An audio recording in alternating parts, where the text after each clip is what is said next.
we are here to talk about the books that I read in September. There are not many. There are only 5 books. But before we get into that, welcome back to my channel. Welcome if you are new here. I am Jen, and this is Bookmarked by Jenn. Please, before you leave, like this video, subscribe to the channel so that I know that you want to be here. I know you like this content. I will continue to do more content. This is like my favorite time of year for content. I have some really fun things in store, so you're going to want to hit subscribe. Also, comment. Tell me that you like this video. Tell me what you read in September. Any good books? Any bad books? Should I not miss a book? Should I skip a book? Let me know in the comments. Okay, so let's get into it. I read 5 books for the month of September. I know I mentioned in my August wrap-up that I thought September was going to be my month. Guess what? So you know what? 5 books is just fine. I always post a wrap-up post on Instagram with like stats if you're interested, but 5 books, can't remember how many pages because that's on that post. 1 arc. Let's just get into it. First up, I started off the month really well. I was like, yep, September's gonna be my month. I started off with For Always by Ari Wright. This follows Gray and Ella. It is a dual timeline. So we meet them and something has happened. They are no longer together. Gray's a little bitter. Ella is heartbroken. They're both pining. And then we meet them right as they're meeting. So then that timeline in the past is we see how they meet and all the fun stuff that happens while we're getting glimpses of the future and how they are apart until the timelines essentially explode and we are, in it. So let me tell you what I really liked about this book. First off, the cover, okay? I would be remiss if I did not mention this cover. So it's gorgeous cover. It pulled me in. It screamed fall, right? September 22nd was the first day of fall. It screamed fall. I was like, this is the perfect book to start off September with. Books can be deceiving, can't they? So we are told not to judge a book by its cover. Do not judge a book by its cover. This has some really dark undertones. There is a darker, it's not a dark romance, okay? I'm just saying that it has a darker subplot. And I say subplot loosely because this subplot is interwoven in this story all the way through. And it is in your face all the way through. I'm not saying that's a bad thing, but I'm just saying, like, it is not what the book cover depicts, okay? So these two are complete opposite. Gray has been groomed to take over the family business. He is essentially a billionaire. Ella is not so much. She would love to write books. She is very whimsy. She has her own style. She is a free-loving spirit, but there is something that haunts her. And you have to get to the nitty-gritty of that. Gray sees her, of all places, on a subway, and he has to know who she is. But before he can introduce himself, she gets off on a stop, and his would-be dream woman is gone. So what does Gray do? He rides the subway until he finds this woman, and he's like, I'm going to, I have to know you. Like, we have to go out. And he's very persistent, but he notices that makes her nervous. He notices that she's a little bit skittish, and so he does back up and he respects that. And I liked the dynamic of them. I liked that these opposites attract. I like how Ella brought out certain things in him that I guess being a billionaire, maybe you think that I can't be afforded those luxuries, or, I have to be stoic at all times and I have to be put together at all times. And she's more, she allowed him to be loving and free, and I really enjoyed that. Another thing I really enjoyed was sometimes when we're reading billionaire romances, the family or friends or whatnot will make it hard for 2 people to be together. And even though his friends were shallow, to say the least, his parents were, especially his mom.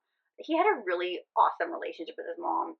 Lunch with her every week, but all she wanted to do was see her son happy. And when she sees that Ella brings that out in him, she is not snooty about it. She is not, well, you're not of the right upbringing and you don't have the right pedigree and you don't have the money and all that. It was, you make my son happy, therefore welcome to the fold. And I think, like, I really enjoyed that aspect of it. That really resonated with me, how this was not something that was going to tear them apart. There was some really good spice in it as well. I was really taken aback by it. Like, again, the cover, like I just didn't, these cartoon covers, though, they really do get you. I wasn't expecting it, but the way that it came about, it was really sweet. But we have to go back to the subplot. I don't think that it was supposed, I don't know. I figured this out very early on. It wasn't hard to figure out what the something was that was making Ella skittish. But when I heard a certain character's name in the book very early on, I was like, bet. This is what happened. In my head, this is what happened. And was I right? Yes, I was right. It's not a romantic suspense or anything like that, but I did figure it out very early. But this is where I took a little points away for this, because we had, this subplot was, again, I hate to say subplot because it is there. It is very prominent in the entire story. And then we get to it, the culmination of it. We get this big explosion of what really happens and what tore them apart, and it was a little bit of a letdown. Like, justice is had, kind of, but like I needed something more. I needed something more, not just a paragraph. I needed something more after this huge build up, and then, yep, it's taken care of. No, I did want something more. But it didn't take away from the story. I really enjoyed their story. So I ended up giving this one a 4.5 stars, and I gave it a 3 stars for spice. Okay, I'm going to try to run through these a little bit quicker, because I realized that I talked too long about that book. Anyway, I really enjoyed it, though. My next book was Let Me Go by Trisha LaRochelle. I'm hoping I'm saying that right. This follows JC and Iris. So JC has just lost his grandfather. He was very close with his grandfather, but JC is very successful in his job, and it's a very demanding job, and he kind of not lost contact with his grandfather, but was not around as much as he should be, and now he's feeling a lot of guilt for not being there a little bit more, not coming to see his grandfather when his grandfather asked him to, and his grandfather did leave him a cabin, and his only wish was for JC to go and spend a month there. Now, even though JC is very busy and he's successful, and he really doesn't, in his mind, have the time for this month-long hiatus, but it's what his grandfather wanted, and he loves his grandfather, so he's going to do it. Then we have Iris, who has been living in isolation down from the cabin that JC just inherited for over a decade, for about a decade. And there is this big mystery surrounding her. The town knows who she is. She's lived there all her life, but now she's in this isolation. There are some bullies in the town, and JC comes to her rescue. They meet, funnily enough, when he's trying to be a good Samaritan, and he is in the local town going through the grocery store, and they say, hey, so the normal delivery person that normally drops off Iris's groceries is off this week, so can you take the groceries, just drop them on her porch? And that's how he meets her, and she's not expecting him and is a little hostile towards him. But again, there is a mystery around her. There is a reason why she is the way that she is, but they do eventually strike up a friendship, and then it develops very quickly into a romance, while JC is trying to figure out like what the actual story is with Iris, and that comes to a head. I feel like this one, I don't know, I didn't mean to read something that was a little bit similar, like 2 books back to back. I mean, I'm not saying that For Always and Let Me Go are very similar, but they do have similar aspects to them. The opposites, the mystery surrounding the female character. It was, I don't know, it was like, I don't want to say that it was a little slow, because it wasn't. They actually got together pretty quickly, and I understand where that comes from, her being on her own for a decade, and there's a lot of lies and speculation that surround that, but just the way that they got together, I don't know, it felt not forced, but I don't know, maybe I just didn't feel the connection as much as I did with Ella and Gray. I did enjoy it. It was okay. Yes, it was a little bit of a letdown, but I did enjoy most parts of it. This is why I gave Let Me Go a 3 stars, and I only gave it a 1 stars for spice. Which brings me to my next read, which is our buddy read for September, which is Slay Less by Tyler Page. This is part of her Final Girls series. So this book loosely mimics, has references for Halloween, and The Shining. The Shining because the plot mostly takes place in a hotel that is haunted, and Halloween because our MMC dresses in a Halloween Michael Myers mask. Follows Delaney and Priest. They are stepbrother and stepsister. They were close and then not close, but there's a reason for that. Priest is obsessed with Delaney. He realizes as they grew up and got older that he wants his stepsister, and he tried to push her away by being mean to her. And then something happens, and they are thrust apart for a long period of time. But Delaney doesn't remember a lot of things, which I remember at the beginning. I even wrote it down. Why can't Lady remember anything? It was very frustrating that she didn't remember anything. However, there is a reason that she doesn't remember things, and that made sense as you're reading. I liked the V.C. Andrews and older trend references. I liked the references of horror movies that weren't just Halloween and The Shining. But the Halloween and The Shining were more prevalent. Another aspect that it was very prominent for this type of older horror movie genre, where the females are stupid. They're dumb. Instead of running outside, they run upstairs. That happens. I liked certain parts of it. I was really intrigued to read it because I do like older horror movies. Like that was my like jam back in the day. I don't watch horror movies so much anymore. I think having a kid softened me, but I do love horror movies, and it's the time of year where I will watch a few of them. But I got bored. I got really bored. And also, here's the thing, the author does a really good job of saying this. She says that these things are going to happen in the book. It's going to be like older horror movies. And so I really appreciated that. And I went into the book knowing that this is what it's going to be. And I didn't give it a 3 stars because of that. I gave it a 3 stars because I got bored with it. And I also was I was done with the sex. That's all it was. It was just, okay, what are some other ways, inventive ways that we can have sex with a mask and all this stuff? And I was bored. I was bored with the sex scenes. It was a lot. Not that the sex scenes were boring. They were very expressive. They were very detailed. There was just a lot of them, and I didn't care for them because I was already bored. And if you want to know more about our thoughts and everything, of course, I'm going to leave the live up in a card or down in the description below. But I did have a lot of fun on the live. I really enjoy when we are not on the same page with the book and we have different ratings. That was really fun. Definitely think that you should go watch it. Next up, I read Unwanted by Mia Sheridan. This is about Jack and Harper and a bunch of other people. It is told in third person.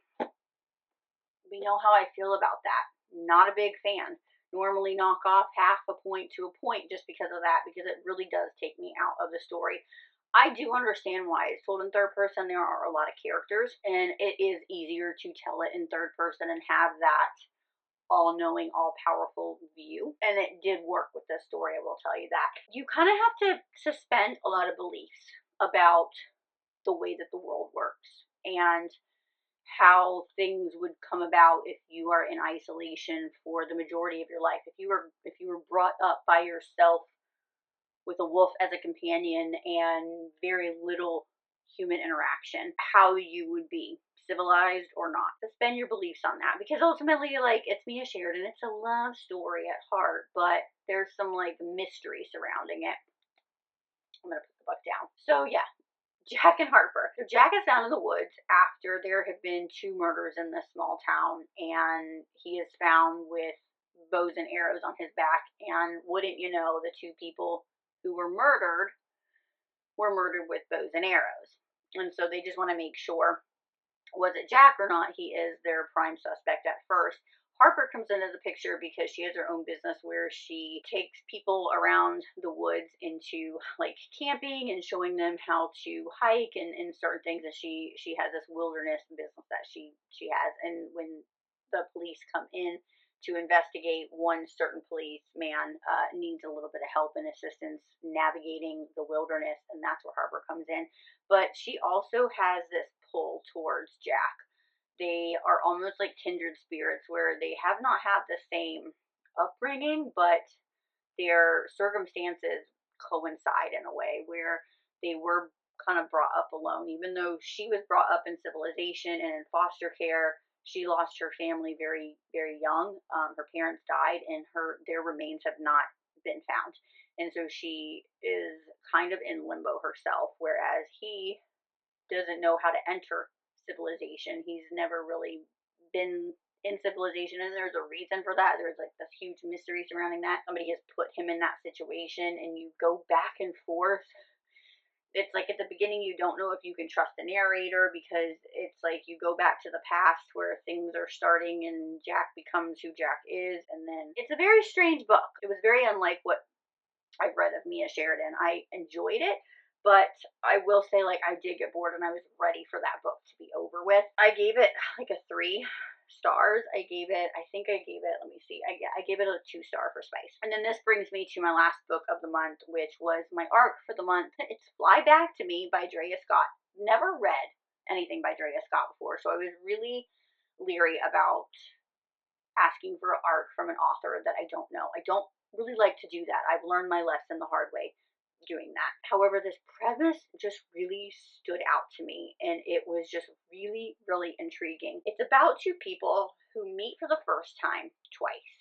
There is one little item that connects them, and what happens when 2 people meet for the first time twice, and fate intervenes both times. It just really sounded, I had to know more. So I went for the arc. This is between Cade and Olivia. Cade and Olivia meet for the first time, first time, when Olivia is in the wrong place at the wrong time, and she is attacked, and her would-be assaulted assailant is stopped by Cade. He saves her. He puts the guy down, doesn't kill him, but puts the guy down and calls the cops, and while they're waiting, he sits with her. However, the kicker here is that neither one of them see each other's faces. They don't know who each other are. Cade decides to remain anonymous because he feels like that is just something that she would look at him, whoever this person is that he saved, she would look at him and only see an assault. What could have happened? She could have died that night. She definitely would have been assaulted, but that's all you're going to see. So I would rather you just go live your life and know that I did a good deed, you're safe, you don't need to know who I am. Olivia can't shake this hero, this knight in shining armor, and she does have a piece of him. She ended up with a ring from him, and she does give it back eventually. With the help of one of the cops on the case, she gives it back, remains anonymous, but wanted to give him something as well, and just to say thank you. Like, I appreciate everything that you've done, and I would like to say that in person, but I understand. So then they meet again. And those are not great circumstances because each of them clash. Like, that's another tale of opposites attract. They do not like their personalities. It is not a good meeting. And then fate steps in again and puts Cade and Olivia together when she enters his brewery. And then she finds out who he really is. But he doesn't know who she is. She knows who he is. This is where I kind of had to stop myself because I was getting really irritated with Olivia. But I had to stop myself and say, okay, let's not get irritated. Let's see her in a different light, because she was very pushy, very in your face, very dominant in the need of wanting to be around him. And so that was where I was like, okay, I understand why she wants to be around him, but she's very pushy for somebody. He doesn't know this because, again, he doesn't know who she is. But we know who she is, and we know the situation that she was in, and you would think that would change her a little bit, and it doesn't. But again, she wants to be with this person, but she's very pushy, even to the fact of, Cade has a girlfriend. We know that there's something going on, the relationship is crumbling on the outside, on the outskirts, but she doesn't know that. And he says, I have a girlfriend, and she does not back away. She just inserts herself constantly, and it's even when he calls her out on it, she still does it, and it was a little off-putting. But I had to look at the bigger picture here, and I wanted to look at the bigger story here, and that was her wanting to be near him. Now, I think she wanted to be near him for different reasons, and I don't think those reasons were the right reasons. I think it's almost like one of those things where you have to almost let something go so you can really see what is in front of you, and that's kind of what needed to happen. But they see each other in a different way, and that's where I really connected with the story where she sees him for who he truly is. He can be himself around her. She can be a certain way around him.